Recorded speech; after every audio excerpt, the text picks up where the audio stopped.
आइए सीधे सुनेंगे मुख्यमंत्री शिवराज सिंह चौहान को। गांव के और बाढ़ के क्राइसिस मैनेजमेंट ग्रुप के सभी भाई बहन, सभी अधिकारी कर्मचारीगण, मेडिकल पैरामेडिकल स्टाफ,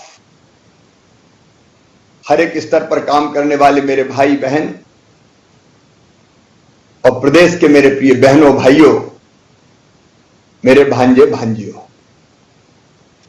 आज का दिन बहुत महत्वपूर्ण दिन है।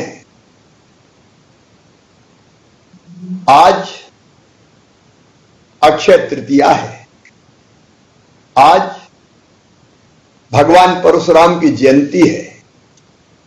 आज ईद का पवित्र त्योहार है।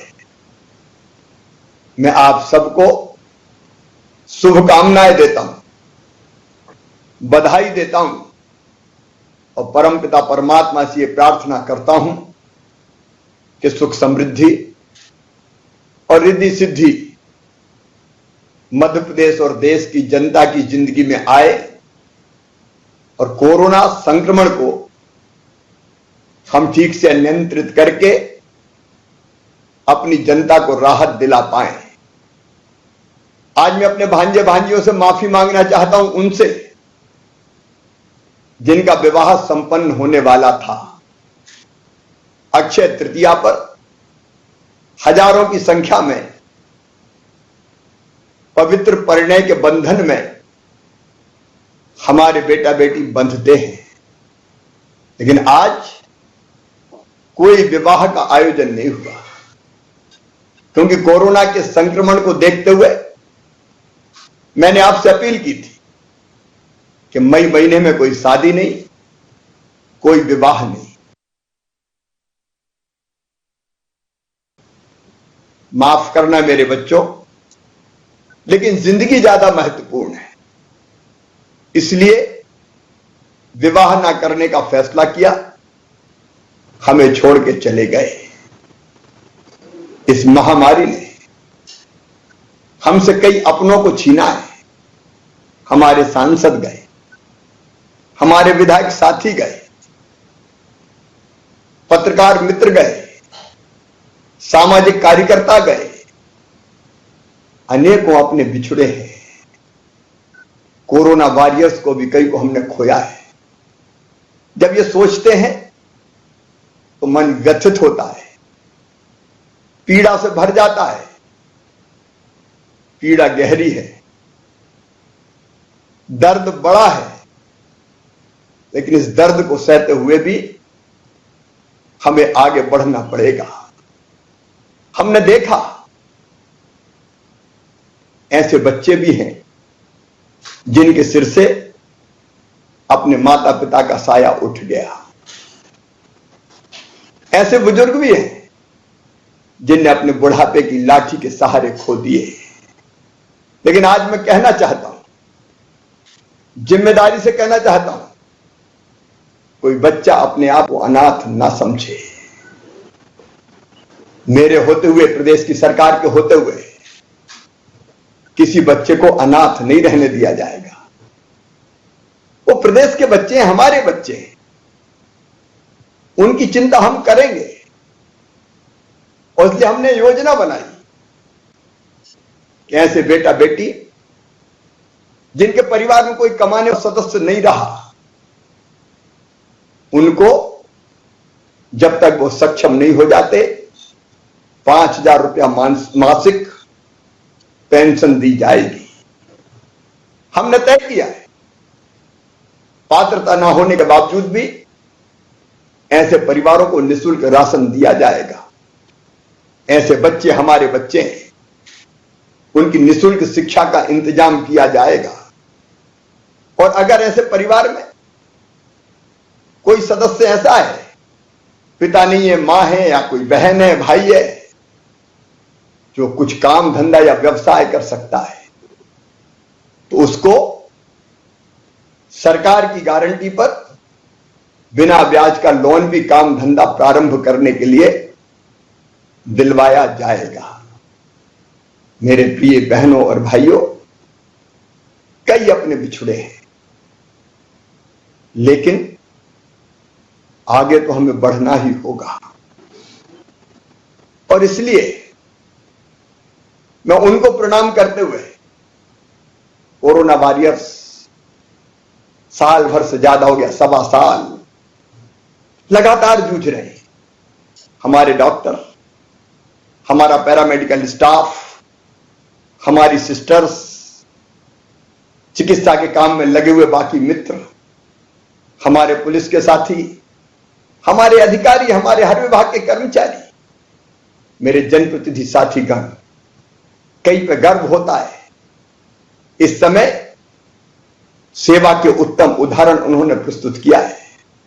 राष्ट्रीय स्वयंसेवक संघ के स्वयंसेवक, सेवा भारती के कार्यकर्ता, भारतीय जनता पार्टी के कार्यकर्ता,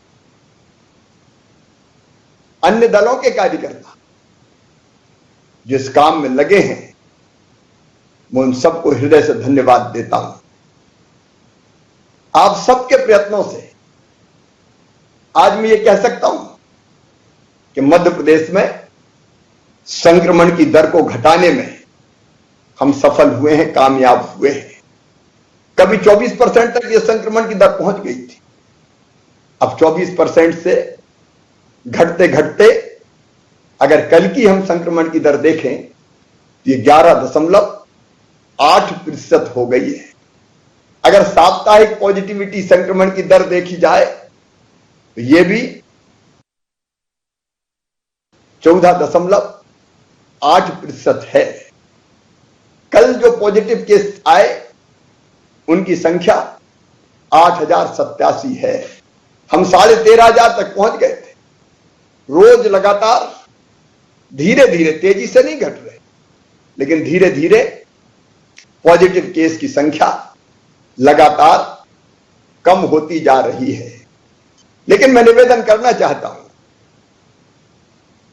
हमने अभी लंबी लड़ाई लड़नी है। यह ना समझे कोई कि नहीं अब राहत के दिन आ गए, लंबा सफर तय करना है, लंबी लड़ाई लड़नी है।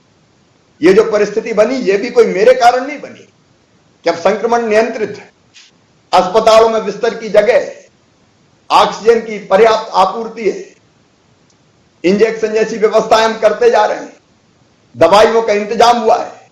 और इस सारे इंतजाम के लिए मैं भारत के प्रधानमंत्री श्रीमान नरेंद्र मोदी जी को हृदय से धन्यवाद दूंगा।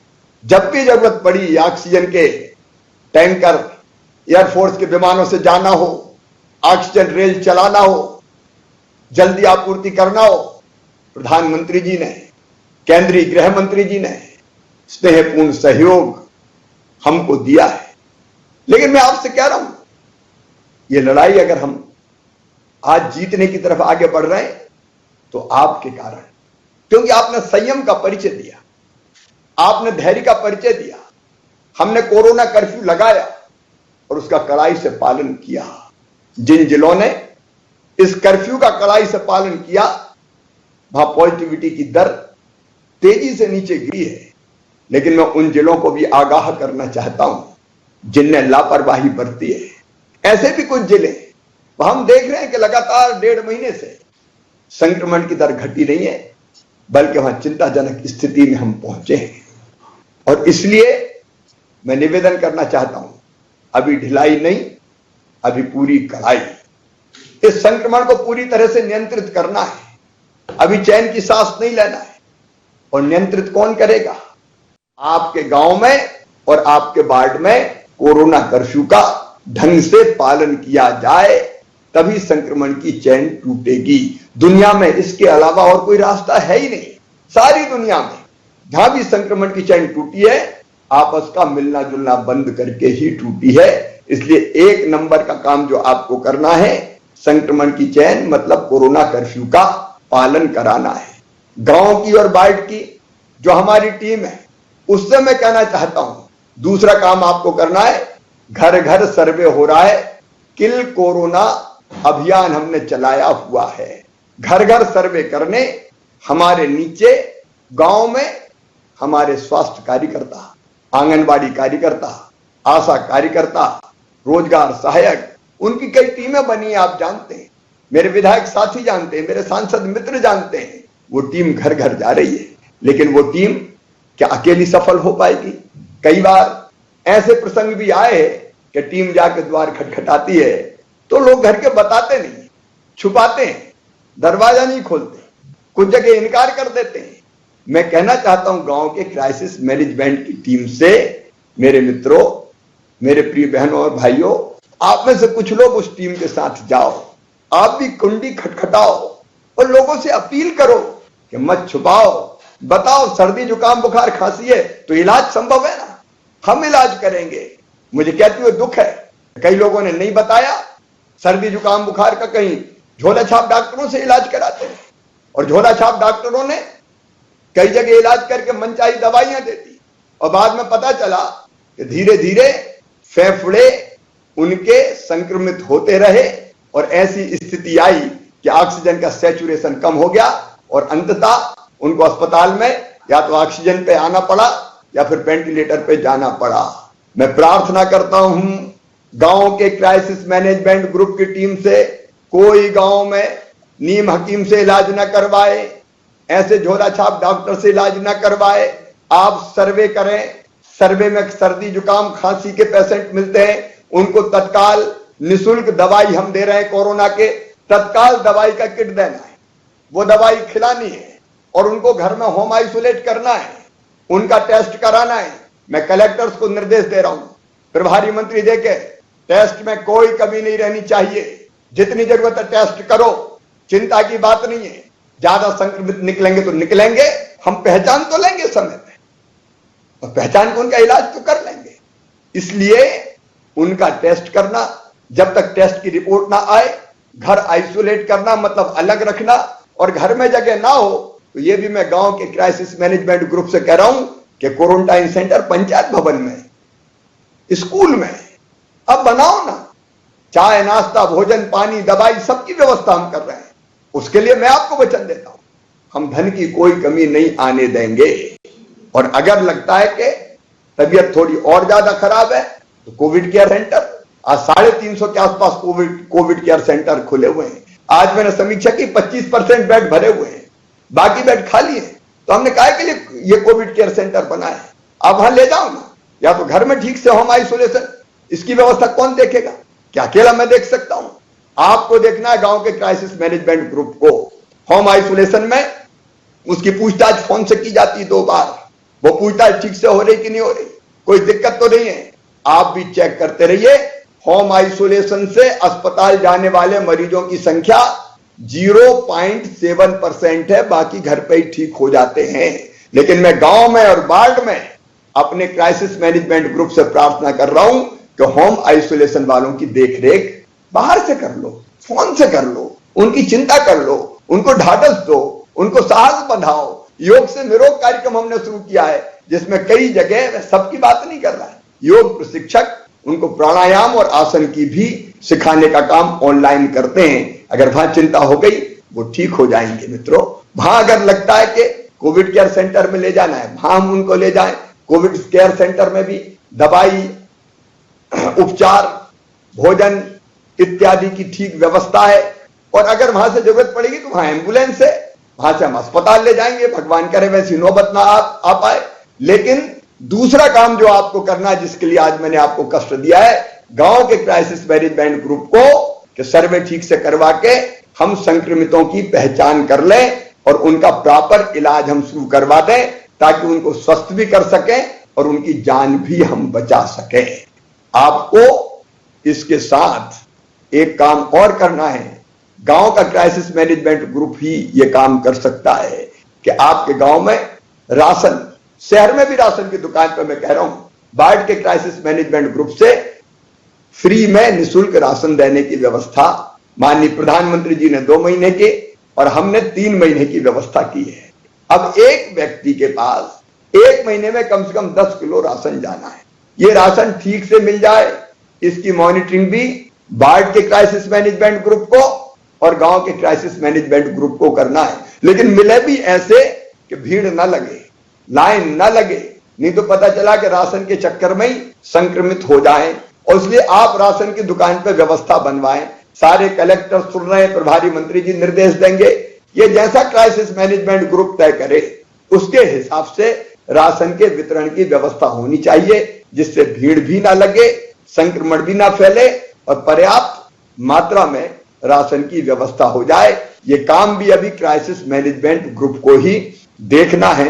इनके अतिरिक्त अगर गांव में संक्रमण है तो उस घर को आपको अलग थलग करना है, ताकि उस घर के लोग घूम के बाकी गांव में ना फैलाएं, प्यार से समझा बुझा के, और वो भी मानेंगे और परिवार के अन्य सदस्य साथ ना रहे। हम 2-4-5 दिन में उस घर को कंटेन करके उसको भी संक्रमण से मुक्त कर लेंगे। अगर मनरेगा की मजदूरी होनी है और गांव में संक्रमित अगर 5 से ज्यादा है तो आप मनरेगा की मजदूरी कृपया करके कुछ दिन के लिए रोक दीजिए। बाकी जरूरत है तो हम व्यवस्था कर देंगे। और जहां नहीं है संक्रमित हम मनरेगा की मजदूरी जारी रह सकती है। अगर 1-2 है तो आप जो मनरेगा की मजदूरी करे वो इस ढंग से करे कि एक दूसरे के पास भीड़ ना लगे, ऑक्सीमीटर वहां रहे, थर्मामीटर वहां रहे, ताकि उनको प्रॉपर तौर पे हम चेक भी कर पाए। ये काम भी आपको करना है। जहां तेंदुपत्ते की तुड़ाई होना है वो भी ध्यान रखेंगे कि ऐसा ना हो कि तेंदुपत्ते की तुड़ाई संक्रमित कर दें। ऐसी एक नहीं 10 चीजें निकल सकती है जिसका इंतजाम आपको करना है। मैं एक और उपार्जन की बात, किसानों से उपार्जन का काम चल रहा है। लगभग 100 लाख मीट्रिक टन गेहूं हम खरीद चुके हैं, भंडार भर दिए किसानों ने। लेकिन उपार्जन से जो किसान बचे हुए हैं वो भी एक साथ ना जाए, नंबर आने पे जाए और इस ढंग से जाए कि हम कम से संक्रमण को फैलने से रोक पाए। उसको भी कौन देखेगा? गांव के लोग तय करें ना कि आज इतने जाएंगे, आज ये जाएंगे, इनका नंबर ये जाएंगे, इकट्ठे ज्यादा ना जाए। ऐसे अनेकों उपाय। और एक काम और दे रहा हूं मैं अभी आपको, जिसको ऊपर से विधायक मॉनिटर करेंगे, सांसद मॉनिटर करेंगे कि पेयजल की समस्या अगर कहीं हो तो आप तत्काल ब्लॉक के क्राइसिस मैनेजमेंट ग्रुप को बताइए। वहां विधायक जी हैं, विधायक जी के साथ साथ सीओ जनपद पंचायत है, एसडीएम है, बाकी सांसद प्रतिनिधि या सांसद जी है, ये लोग तत्काल व्यवस्था करेंगे। मैं यहां से कलेक्टर्स इत्यादि को सारे निर्देश दे रहा हूं ताकि पीने के पानी का इंतजाम ठीक से हो जाए और इन परिस्थितियों में जनता को कोई दिक्कत और परेशानी ना हो। ये छोटे काम लेकिन बहुत महत्वपूर्ण है। ये क्राइसिस मैनेजमेंट ग्रुप को करना है। आज एक फैसला और मैं कर रहा हूं कि क्राइसिस मैनेजमेंट ग्रुप की टीम से एक स्वास्थ्य समिति भी हम बना देंगे। ये स्वास्थ्य समिति, इसमें 3 जनता के प्रतिनिधि रहेंगे और 2 शासकीय रहेंगे और चौकीदार को हम ये जवाबदारी दे रहे हैं कि गांव में सर्दी जुकाम बुखार है वो तत्काल सूचित करे। ये सूचना देने का काम बरसों से हमारे चौकीदार साथी करते रहे हैं ताकि वहां टीम भेज के सर्वे करवाया जा सके। ये स्वास्थ्य समिति स्वास्थ्य की चिंता करे, चौकीदार सूचना देने का काम करे। और इस समिति में क्राइसिस मैनेजमेंट की आज मैं गांव के पटेल को, मुकद्दम को, तड़वी को, जो बहुत महत्वपूर्ण भूमिका का निर्वाह गांव में करते हैं, उनको भी जोड़ने का निर्देश दे रहा हूं। यह हो गया गांव का क्राइसिस मैनेजमेंट ग्रुप का काम। बाढ़ के क्राइसिस मैनेजमेंट ग्रुप को घर घर सर्वे नहीं हो रहा शहर में, नगर पंचायत में तो हो रहा है, नगर पालिका नगर निगम में घर घर सर्वे नहीं हो रहा। वहां कोविड सहायता केंद्र खोले हैं, फीवर क्लिनिक खोले हैं। सर्दी जुकाम बुखार है, आप गाड़ी घुमाइए, अपील कीजिए कि किसी को जरूरत है नगर निगम नगर पालिका गाड़ियां घुमाए, आपके गाइडेंस पे घुमाए और वो ये बताएं कि कोविड केयर सेंटर पर अगर सर्दी जुकाम बुखार है तो तत्काल आए, वहां टेस्ट भी हो जाएगा, दवाइयों का वितरण भी हो जाएगा। बाकी होम आइसोलेशन इत्यादि की व्यवस्था जैसे गांव में मैंने बताई है वैसे ही बाढ़ की क्राइसिस मैनेजमेंट समिति को करना है। ब्लॉक की क्राइसिस मैनेजमेंट कमेटी का काम है विधायक की लीडरशिप में अपनी बाकी टीम के साथ पूरे ब्लॉक में कोरोना कर्फ्यू का ठीक ढंग से पालन हो। हमारी क्राइसिस मैनेजमेंट कमेटी ब्लॉक की देखेगी कि ब्लॉक में कौन से गांव हैं जहां संक्रमण फैला है, उन गांवों में माइक्रो कंटेनमेंट एरिया बनाना, वहां दवाई इत्यादि का बेहतर इंतजाम करना।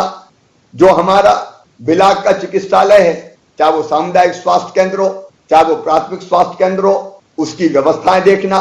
कोविड केयर सेंटर की सारी व्यवस्थाओं का निरीक्षण करके उनको सुचारू बनाए रखने के काम में पूरी तरह से गाइड करना, मार्गदर्शन करना, ताकि वहां ठीक व्यवस्थाएं बनी रहे और दवाइयों से लेके बाकी सारी व्यवस्थाएं गांव में ठीक बनी रहे, इसकी भी मॉनिटरिंग हमारे ब्लॉक के क्राइसिस मैनेजमेंट ग्रुप को करना है। पीने का पानी से लेके मनरेगा की मजदूरी तक, राशन ठीक से गांव तक पहुंचा कि नहीं, गांव में पहुंच जाए तो गांव की क्राइसिस मैनेजमेंट कमेटी देखेगी, उसका इंतजाम भी ब्लॉक की हमारी क्राइसिस मैनेजमेंट कमेटी को करना है। और कुल मिला के ब्लॉक में संक्रमण को खत्म करने के लिए जो आवश्यक उपाय है वो ब्लॉक की क्राइसिस मैनेजमेंट कमेटी को करना है। जिले की क्राइसिस मैनेजमेंट कमेटी का काम है कि वो पूरे जिले में कोरोना कर्फ्यू लागू करे और उसके साथ साथ ये सारी व्यवस्था, आपको जिला अस्पताल की व्यवस्थाएं देखना है, मेडिकल कॉलेज है तो कमिश्नर के साथ मिलके वहां की व्यवस्थाएं देखना है, आपको जिले में ऑक्सीजन की आपूर्ति के मामले का निरीक्षण करते रहना है ताकि कहीं कोई कमी ना हो, दवाई, उपकरण, कोविड केयर सेंटर ये सब ठीक ढंग से संचालित हो, इसका आपको इंतजाम करना है। और कहीं से भी कोई प्रशासनिक दिक्कत जनता को ना हो, इसका इंतजाम भी हमारे जिले के क्राइसिस मैनेजमेंट कमेटी को, जिसमें प्रभारी मंत्री, सांसद, विधायक, कलेक्टर, एसपी, सामाजिक राजनीतिक कार्यकर्ता और अन्य प्रमुख स्वयंसेवी संस्थाओं के लोग सम्मिलित है, वो करें। मैं बार बार इस ड्यूटी को कलेक्टर्स को भी बता चुका हूं।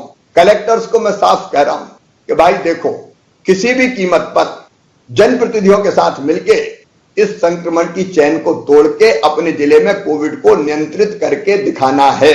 मैं पहले भी कह चुका हूं कि जहां लापरवाही हुई वहां दिक्कत हुई और जहां चुस्ती से काम हुआ वह संक्रमण की दर 5% के नीचे भी चली गई है। इसलिए जिले की टीम इस पर विशेष रूप से ध्यान देगी। एक काम और आप जिले में देखेंगे, मैंने दवाई की आपूर्ति की बात कही है, एक बात और कही है, कालाबाजारी किसी भी कीमत पर ना हो। कालाबाजारी के खिलाफ बिल्कुल सख्त रहना है। पुलिस के साथी सुन रहे हैं, अभी 80 से ज्यादा रास्ता हम कर चुके हैं, कई लोगों को हम जेल भिजवा चुके हैं। ऐसे बेईमानों को, धन पशुओं को, नर पिशाचों को जो नकली रेमडेसिविर इंजेक्शन बेच दें, इनको किसी भी कीमत पर नहीं छोड़ना है। ये तो हत्या से भी भयानक अपराध है और इसलिए इस पर भी नजर रखना है।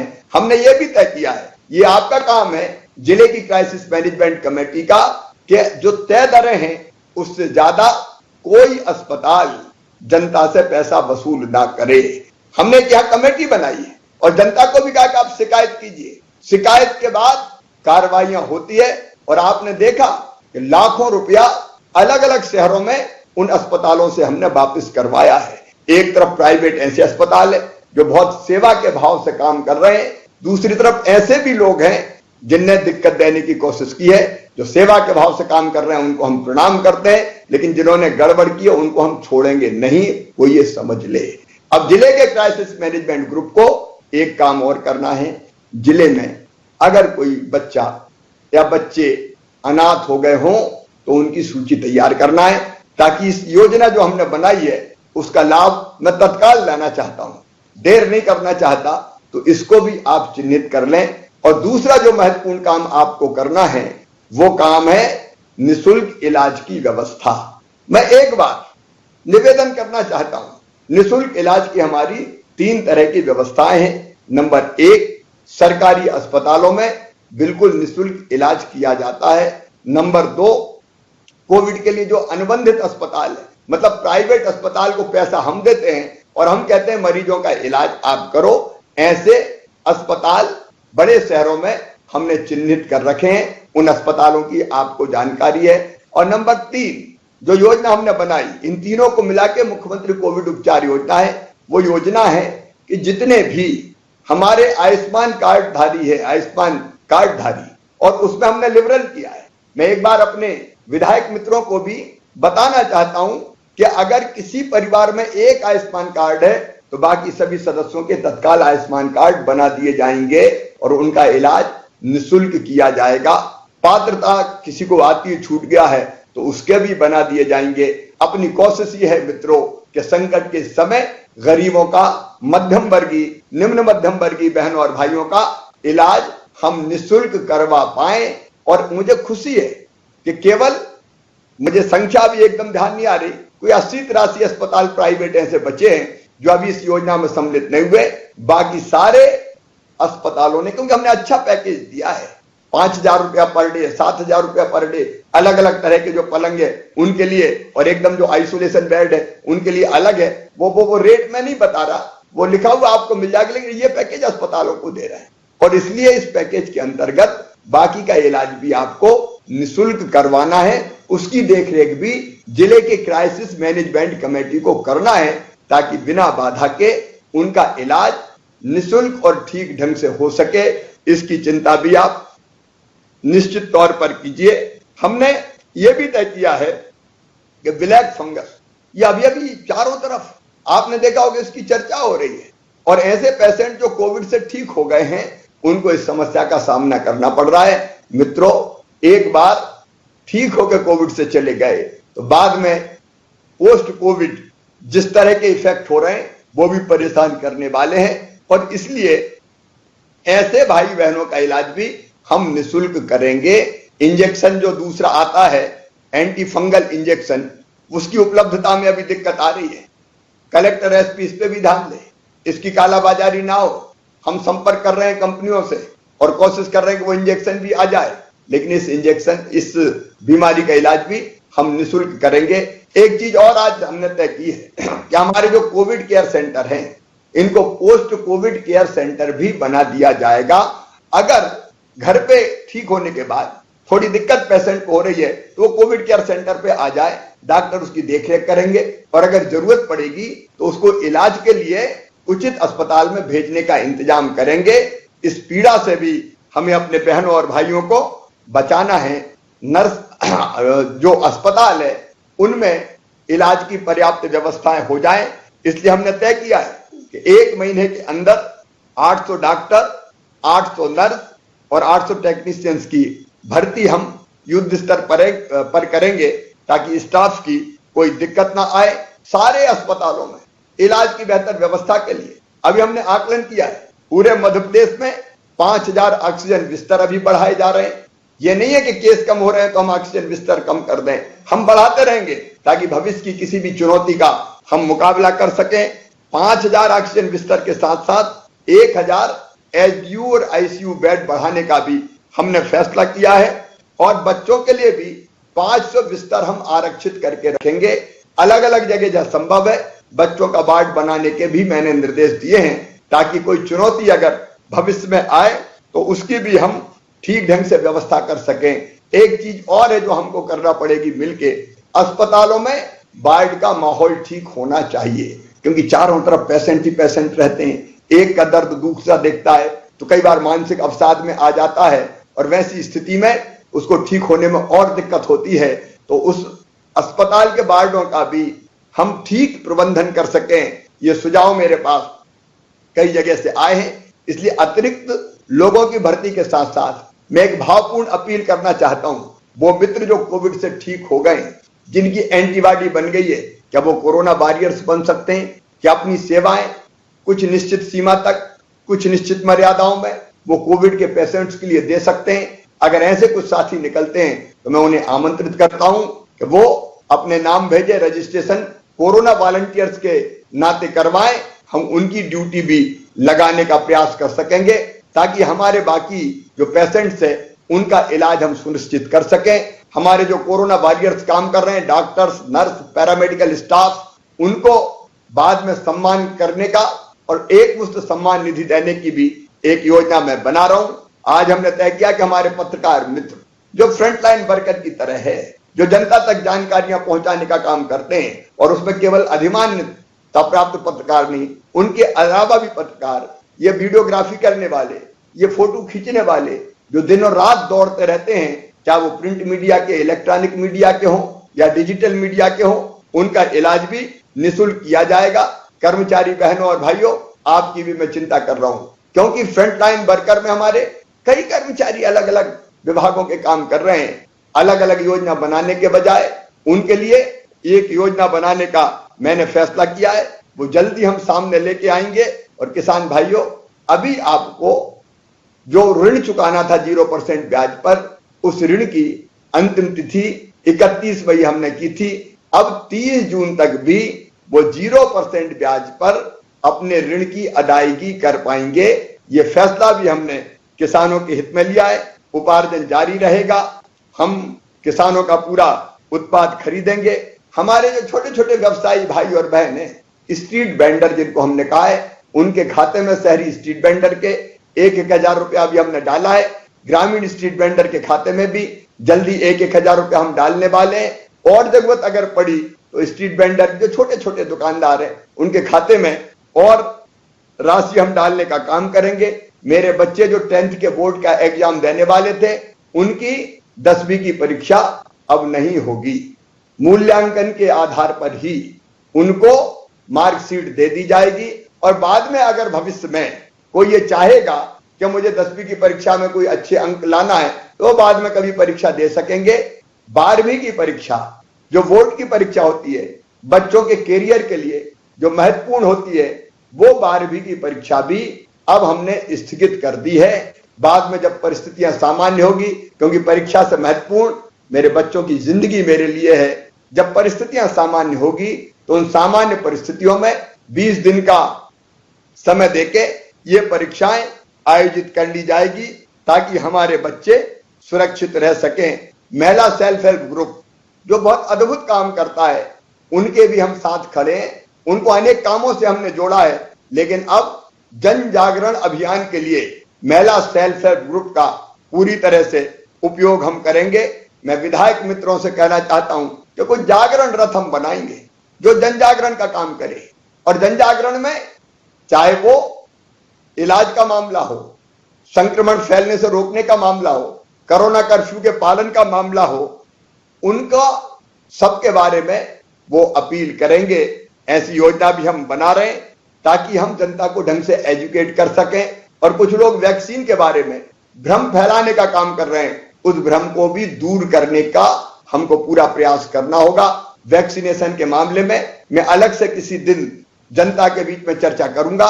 इतना मैं आज जरूर बताना चाहता हूं कि हमने अपने 18 साल से ऊपर के बच्चों के वैक्सीनेशन के लिए 5,29,00,000 डोज का ऑर्डर दिया है।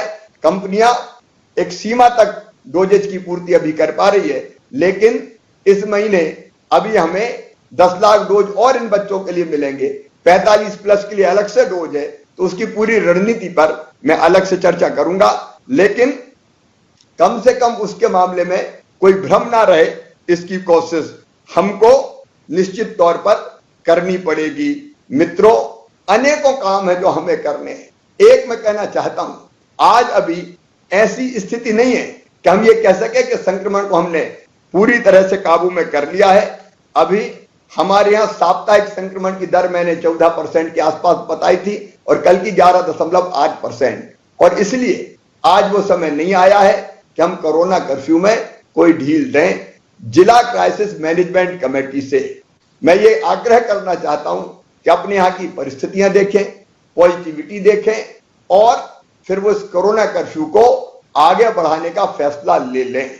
ये उनको अभी लेना ही होगा, नहीं पूरे किए किराए पर हमारा पानी फिर जाएगा। अगर एकदम हमने कुछ ओपन किया तो फिर ऐसी परिस्थिति बन जाएगी कि संक्रमण फिर बढ़ जाएगा। लेकिन जिन जिलों में संक्रमण की दर बहुत नीचे चली गई है, वो अपने क्राइसिस मैनेजमेंट ग्रुप की बैठक करें और प्रदेश से चर्चा करके आगे भविष्य में कब खोलना है, और खोलना भी है तो वैज्ञानिक तरीके से खोलना है, एक साथ नहीं खोलना है, उसके बारे में प्रदेश से चर्चा करके वो फैसला करेंगे।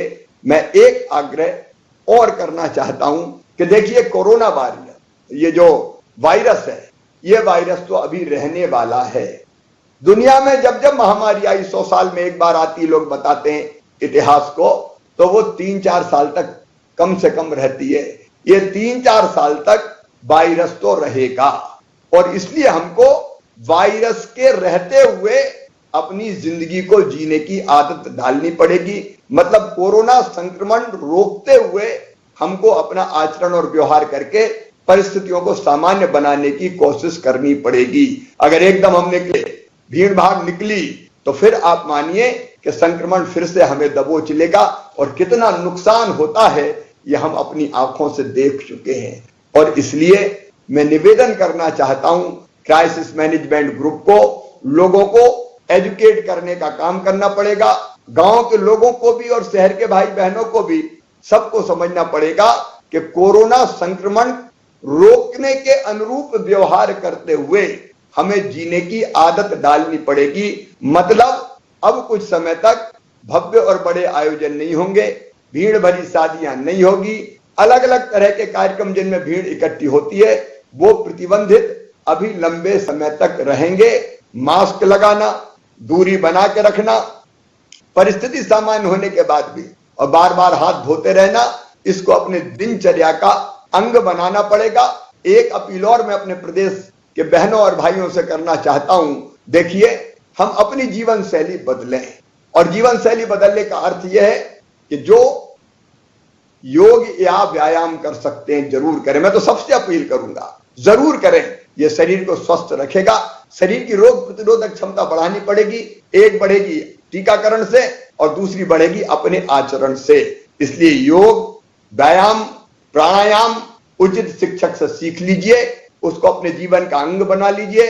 सूरज के संपर्क में रहना भी सीखिए, वो पावर हाउस है हमारा और सूरज की धूप भी नई ऊर्जा और ताकत हमको प्रदान करती है। और भोजन में भी मेरा निवेदन है, क्योंकि मैं आपके परिवार का सदस्य हूं, हमारे प्राचीन ऋषियों ने कहा है भोजन कैसा करना चाहिए, तो उन्होंने कहा हितभुक, मितभुक, ऋतभुक। हितभुक मतलब शरीर के लिए जो हितकारी हो आप वही खाओ, मितभुक का मतलब भूख से थोड़ा कम खाओ, और ऋतभुक का मतलब ऋतु में जो चीजें, जो फल सब्जियां और बाकी चीजें पैदा होती है उनका सेवन करो। हम खाने के लिए ना जिए, अच्छा स्वास्थ्य रखने के लिए खाएं, ये मेरा आपसे निवेदन है। और एक बात और, हम ऑक्सीजन प्लांट लगा रहे हैं, 100 से ज्यादा ऑक्सीजन प्लांट पूरे मध्य प्रदेश में लग रहे हैं। युद्ध स्तर पर लगाने का हम प्रयास करेंगे। इनमें से अनेकों जून में ही प्रारंभ हो जाएंगे, ये हमारी कोशिश है, क्योंकि आगे ऐसे संकट को हम आने नहीं देंगे। उसके लिए हम दिन और रात काम कर रहे हैं। लेकिन ऑक्सीजन का सबसे बड़ा प्लांट है तो वो तो है पेड़ पौधा। मैं रोज आजकल एक पौधा बिना किसी गैप के लगाता हूं। आप अपने जीवन में पेड़ लगाने को, मतलब ऑक्सीजन प्लांट लगाने को एक आवश्यक स्थान दीजिए। हर ऐसे प्रसंग पर जब आनंद और प्रसन्नता का वातावरण परिवार में हो, पेड़ जरूर लगाएं।